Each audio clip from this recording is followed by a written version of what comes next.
I'm Matt with eTrailer, and today we're going to be talking about the Global Classic Pro travel trailer locks. And today we're really going to be focusing on how to replace them and some of the features that you're going to find that works best for these. Now these locks are great, especially if you already have a set of these. You want to get them all keyed alike, especially if you have some type of storage containers on your vehicle. And you get them all keyed alike. Or if you're finding that you have one already and you need to replace it. A couple reasons you might want to replace it is if maybe it's just not working as well as it used to, or it doesn't look as nice, maybe it's scratched up, or maybe yours is broken. In our case, ours is a little bit loose. If you notice right here, this isn't latching properly, and not a great fit. It will still close, but it's not closing all the way, so we're not getting a good seat. You really got to push on it, and even then, it still has a chance of opening up. I don't know if this is going to fit your trailer or not. You just need to make sure that the dimensions are going to work with your door. So, if you look right over here, we want to make sure the thickness is going to work. So, you want to have a door thickness at least of 1.25 inches, upwards to 1.5 inches. And as for the cutout we have right here, we're going to be working with at least 2.5 inches for the width and 3.5 inches for the height. And that's going to be upwards to 3 inches for the width and 4 inches for the height. So if you have a spot on your door that matches that, this will work. And as for construction, this is going to hold up since it is made of steel, so it's going to deter any theft from occurring. And on top of that, if we look at the inside, I have an extra one right here with me. We're going to have this rubber seal that outlines it. This rubber seal is going to prevent any moisture from seeping in to make sure everything stays nice and dry in your trailer. But enough talking about it, let's actually replace this latch since this one isn't working properly. And all I need to do that is use a Phillips head screwdriver. Where I'm going to start with is going to be the inside. So if I open that up, you're going to find that we have 4 screws in here. So I'm going to start loosening those up. And then I can set those off to the side. Then you finally get to the last one, and we'll just take this off. And already I can see we got just a bunch of pieces not falling in line with one another. Things are just kind of falling apart. I think one of these kind of fell off earlier.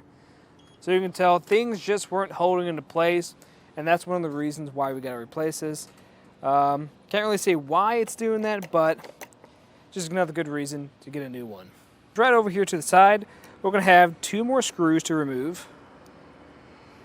Just going to start with that one on the top. There's going to be one underneath as well. And this is really just a plate here. We got to remove this because we won't be able to completely pull this through because this is what's holding it down. There we have it. And now I can just fully take this out. The trick to this sometimes is just kind of pulling on it at an angle. Just like that.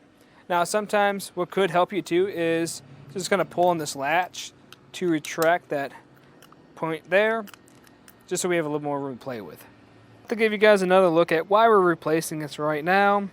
We didn't know this beforehand, but looking at the new stuff, here we can tell we have a lot of the hardware that's missing. So right here at this lock, here we have a lot more of a mechanism here. We're missing that, and we're missing this plate. So just something to think about when you are replacing these. And our new latch is just going to go in just like the other one, just in reverse, putting it in at an angle, lining up with the grooves of this opening right here. Once you got it right there, then we can grab that little side plate and put that back on too. We're going to move over to the back half of our latch, and you'll notice we have this point here that moves. This is going to be a hook. That's just this handle on the front side. What that's going to be pulling is this lever right here. That's what's engaging the actual latch to make sure everything shuts. We want to make sure we line up this hook with that latch. And the other thing we want to line up is going to be this point here. Notice how it's this more unique shape. It's flat on one side. We want to make sure we line up that shape with this opening on this red hole. And that's just going to be this other lock we have at the top. So I'm just gonna roughly line it up, making sure everything seats into place properly. There you go, that feels good. I can test it out real quick by pulling that latch and making sure that retracts. And once it's right here, we can screw this back on. Once you finish up with these latch over here, then we can move over to that striker plate. Now you're gonna remove 2 screws, which we've already started with. And it could be a square head, or it could be a Phillips head. It changes from time to time, so just make sure you're prepared for that. But the ones we're going to be putting in are going to be Phillips heads. So once we get these removed, sometimes this might be kind of stuck in here. So what you're going to have to do is apply pressure in one direction. See if it shifts any. Try the other direction too. Right now we're getting some movement, and we're just going to wiggle that off. With that off, then we can put our new one on. Now the way you want to put this on is you're going to notice we got this kind of lip right here on the inside. We want this to be furthest or closest to the outside. So when I do this, I'm going to put this in at an angle, just like this. And then I can put those screws in and tighten it up. Once you have that striker plate on there, we can kind of test it out to make sure everything's looking good. So you can see our latch is no more popping up. We can open it up too, but let me try out the locks.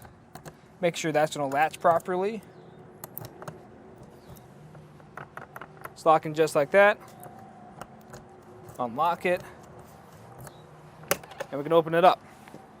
So on the inside, you'll notice that lock is looking pretty well there too.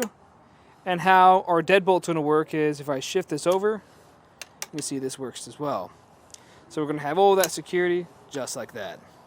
But that's just a look at some of the features and the installation of the Global Classic Pro Travel Trailer Locks. I'm Matt. Thanks for watching.